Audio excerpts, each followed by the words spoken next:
আজকে ব্রেকফাস্টের জন্য দারুণ সুস্বাদু এবং সম্পূর্ণ নিরামিষ একটা প্রিপারেশনের রেসিপি আপনাদের সাথে শেয়ার করব। আর সম্ভবত এই খাবারটা আপনারা আগে কখনো খাননি। গেস করতে পারছেন এটা কি দিয়ে বানানো?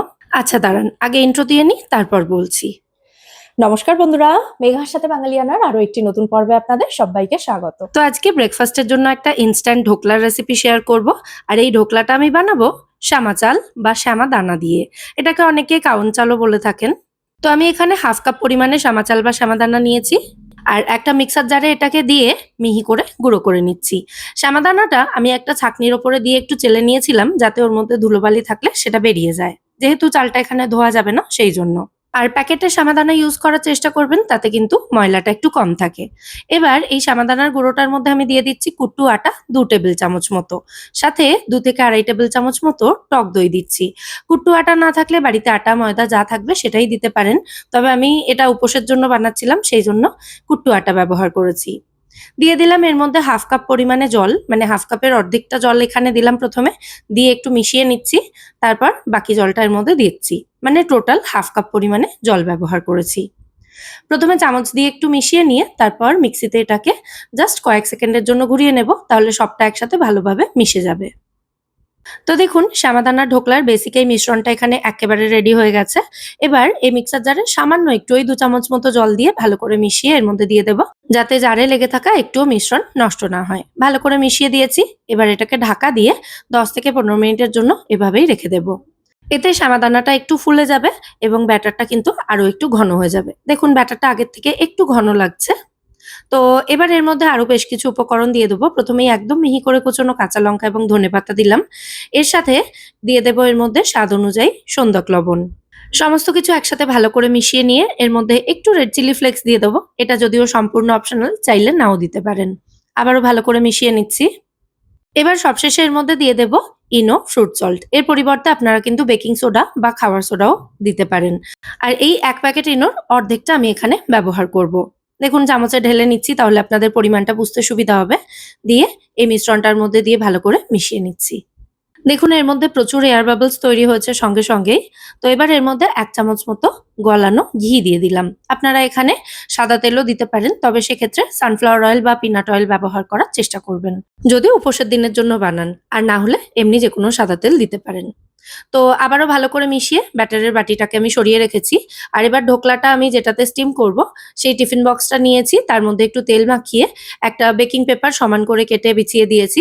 তারপর এর মধ্যে ঢোকলার যে মিশ্রণটা রেডি করেছি সেটা ঢেলে দিলাম অর্ধেকের বেশিটা। আর বাকি মিশ্রণটা এই ঘি মাখানো প্লেটটার মধ্যে ঢেলে দিচ্ছি। আজ এই ঢোকলাটা আমি স্টিম করব আমার আগারো রিজেন্সির ইলেকট্রিক মাল্টিকুক কেটল উইথ স্টিমারে, যেটার মধ্যে 1 কাপ মতো জল দিয়ে আমি জাস্ট 1 মিনিট মতো আগে এটা ঢাকা দিয়ে অন করে দিয়েছিলাম। একদম লো টেম্পারেচারেই ছিল। দেখুন জলটা ফুটতে শুরু করেছে। তো এই কেটেলটার মধ্যে কেটেলের সাথেই আসা স্টেনলেস স্টিলের স্ট্যান্ডটা রেখেছি, যাতে টিফিন বক্সের বাটিটা নড়াচড়া না করে। তো স্ট্যান্ডটা রেখে তার উপরে টিফিন বক্সের বাটিটা, মানে ঢোকলার ব্যাটার সমেত বাটিটা বসিয়ে দিয়েছি। আর একসাথে দুটো পাত্রের ঢোকলা এখানে স্টিম হয়ে যাবে। ওপরে স্টিমারটা বসিয়ে দিলাম, যেটা কেটেলের সাথেই এসেছিল। আর স্টিমারের ওপরে আমি আরো একটা ঢোকলার প্লেট বসিয়ে এটাকে ঢাকা দিয়ে 15 মিনিট স্টিম করব লো টেম্পারেচারে। আর ওদিকে ঢোকলাটা হতে থাক, এদিকে আমি ঢোকলার সাথে খাওয়ার জন্য একটা চাটনি রেডি করব। তার জন্য বেশ খানিকটা ধনেপাতা নিয়েছি মিক্সার জারে, তার মধ্যে বেশ খানিকটা ড্রাই রোস্ট করে খোসা ছাড়ানো চিনেবাদাম দিয়েছি, সাথে দিয়েছি স্বাদ অনুযায়ী কাঁচা লঙ্কা, দিয়ে দেবো স্বাদ অনুযায়ী সৈন্দক লবণ। ঝালটা কিন্তু অবশ্যই আপনারা যে যার স্বাদ অনুযায়ী দেবেন। আর সবশেষে এর মধ্যে 2 চামচ মতো টক দই দিয়ে জল ছাড়া এই সমস্ত উপকরণ একেবারে মিহি করে বেটে নেব। ব্যাস, আমাদের চিনেবাদাম ধনেপাতার চাটনি এখানে একেবারে রেডি হয়ে গেছে। তো এটাকে একটা বাটির মধ্যে আমি ঢেলে নিচ্ছি। আর এরপর আমার স্বভাববশত সামান্য একটু জল ওই মিক্সার জারে দিয়ে ভালো করে মিশিয়ে নিয়ে সেই জলটা এর মধ্যে দিয়ে দিলাম, যাতে একটুও মিশ্রণ নষ্ট না হয়। ভালো করে একবার মিশিয়ে দিচ্ছি। এরপর এই চাটনির জন্য একটা ফোড়ন রেডি করব। তার জন্য আমি এখানে কড়াইতে কিছুটা ঘি গরম করতে দিচ্ছি। চাটনি এবং ঢোকলা দুটোর জন্যই এটা লাগবে, তাই ফোড়নটা একটু বেশি করে বানাচ্ছি। তো ঘিটা ভালো মতো গরম হয়ে গেলে এর মধ্যে বেশ খানিকটা গোটা জিরে দিয়েছি ফোড়নের জন্য। জিরের কালারটা হালকা ব্রাউন হওয়া পর্যন্ত ভেজে তারপর দিয়েছি বেশ খানিকটা কাঁচা লঙ্কা কুচি। আর দেব দুটো ডাঁটিতে যতগুলো কারি পাতা থাকে সবকটা। সমস্ত কিছু কিছুক্ষণ সময় নিয়ে ভেজে নিয়ে তারপর এই ফোড়নটাই চাটনির মধ্যে দিয়ে দিচ্ছি। মোটামুটি 2 চামচ মতো তুলে এর মধ্যে দিচ্ছি। আর বাকি যেটুকু থাকবে সেটা দিয়ে ঢোকলার একটা জল তৈরি করব। তো তার জন্য এর মধ্যে দিয়ে দিলাম খানিকটা জল, হাফ কাপ মতো জল দিয়েছি। তারপর ভালো করে মিশিয়ে নিয়ে এর মধ্যে দিয়ে দিচ্ছি 1 চামচ মতো চিনি আর স্বাদ অনুযায়ী সন্দক লবণ। ভালো করে মিশিয়ে নিচ্ছি। জলটা ভালো মতো ফুটে গিয়ে নুন চিনি মিশে গেলে জলের মধ্যে তারপর গ্যাসের ফ্লেমটা অফ করে এর মধ্যে 1 চা চামচ মতো পাতিলেবুর রস দিয়ে দিতে হবে। দিয়ে ভালো করে মিশিয়ে এটা ঠান্ডা হওয়ার জন্য রেখে দেব। এদিকে এতক্ষণে 15 মিনিট হয়ে গেছে এবং আমাদের ঢোকলাও কিন্তু এক্কেবারে রেডি হয়ে গেছে। তো একটা টুথপিক গেঁথে আমি চেক করে নিচ্ছি ঢোকলাগুলো হয়েছে কিনা। টুথপিক একদম পরিষ্কার বেরোচ্ছে, তার মানে কিন্তু ঢোকলা এক্কেবারে রেডি হয়ে গেছে। দেখুন দুটো ঢোকলাই আমি চেক করে নিয়েছি। এবার এগুলো কেটেল থেকে বের করে নিয়ে ঠান্ডা হওয়ার জন্য রেখে দিয়েছিলাম। সম্পূর্ণ ঠান্ডা হয়ে যাওয়ার পর এবার এই ঢোকলাগুলোকে এই পাত্রগুলো থেকে বের করে নেব। তো প্রথমে যেটাতে বেকিং পেপার দেওয়া নেই সেই ঢোকলাটা আমি বের করে দেখাচ্ছি। দেখুন এটা কিন্তু প্লেটটার মধ্যে একটু স্টিক হয়ে যায়নি, খুব সুন্দরভাবে উঠে এসেছে, দেখতেই পাচ্ছেন। আর এই যে যেটাতে বেকিং পেপার দেওয়া ছিল, মানে বাটির টিফিন বক্সের বাটিতে যেটা আমি বানিয়েছিলাম, তো সেটা খুব ইজিলি বেরিয়ে এসেছে। সাইডটা শুধু একটু ছাড়িয়ে নিয়েছি আর এত সুন্দর বেরিয়েছে। দেখুন বেকিং পেপার টিফিন বক্সের মধ্যেই রয়ে গেছে আর ঢোকলা আমার হাতে চলে এসেছে। কত সুন্দর ফুলেছে এটা দেখতেই পাচ্ছেন। তো এবার এটাকে ছোট ছোট টুকরো করে কেটে নিচ্ছি। আপনারা নিজেদের পছন্দ মতো শেপে এটা কেটে নিতে পারেন।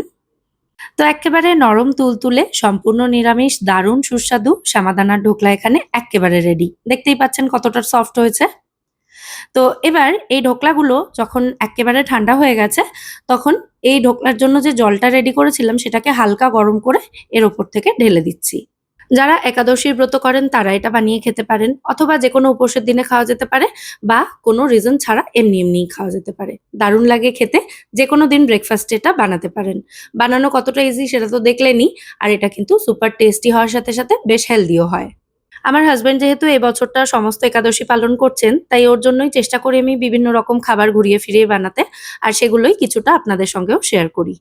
এই চাটনিটা দিয়ে ঢোকলাটা খেতে জাস্ট দুর্দান্ত লাগে। যারা একটু ঝাল খেতে ভালোবাসেন আমাদের মতো, তারা একটু ঝাল ঝাল করে চাটনিটা বানাবেন, তাহলে দেখবেন এটা খেতে আরো ভালো লাগবে। তো আজকের এই দারুণ সুস্বাদু সম্পূর্ণ নিরামিষ শ্যামাদানার ঢোকলার রেসিপি আপনাদের কেমন লাগলো সেটা কিন্তু অবশ্যই আমায় কমেন্টে জানাবেন। যদি ভালো লেগে থাকে ভিডিওটাকে বরাবরের মতো একটা লাইক এবং শেয়ার করে দেওয়ার অনুরোধ রইল। সাথে আমার চ্যানেলটাও সাবস্ক্রাইব করে নিতে পারেন এই ধরনের নিত্য নতুন রেসিপি দেখার জন্য।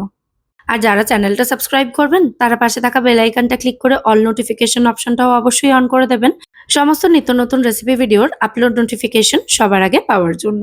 তাহলে আমি চ্যানেলে যখনই কোনো রেসিপি আপলোড করব তার নোটিফিকেশন আপনার কাছে পৌঁছে যাবে এবং আপনি কোনো ভিডিও মিস করবেন না। আজ তাহলে এ পর্যন্তই। আবার দেখা হবে পরের পর্বে নতুন কোনো রেসিপির সাথে।